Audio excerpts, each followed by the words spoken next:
Naniniwala ang kampo ni Ruby Tuason na importante ang papel niya sa pagdidiin sa mga senador na umano'y tumanggap ng kickback mula sa PDAF scam.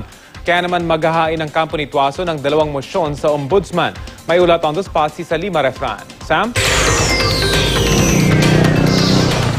Rafi, maghahain nga na motion for reconsideration ang kampo ni Ruby Tuason sa mga irekomendang plunder cases na ihahain laban sa kanya kaugnay pa rin ng PDAF scam. Mag-alas 12 ng tanghali nang dumating dito sa Office of the Ombudsman si Attorney Dennis Manalo, ang abogado ni Ginang Tuason. Ayon kay Manalo, bukod sa motion for reconsideration, maghahain din daw si Tuason ng motion to resolve application for immunity.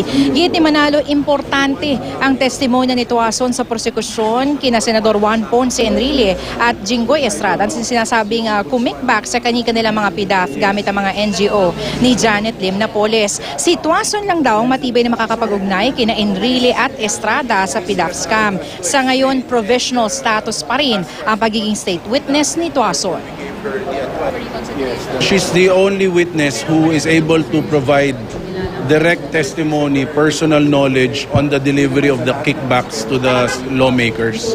Without her testimony, there will become a lacuna of evidence insofar as the elements of the crime of plunder and graft and corruption are concerned.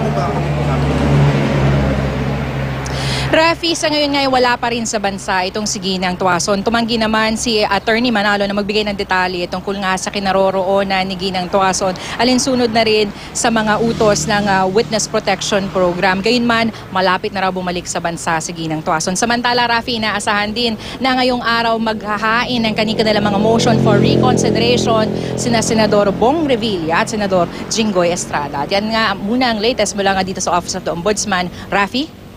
Maraming salamat, Salima Refran.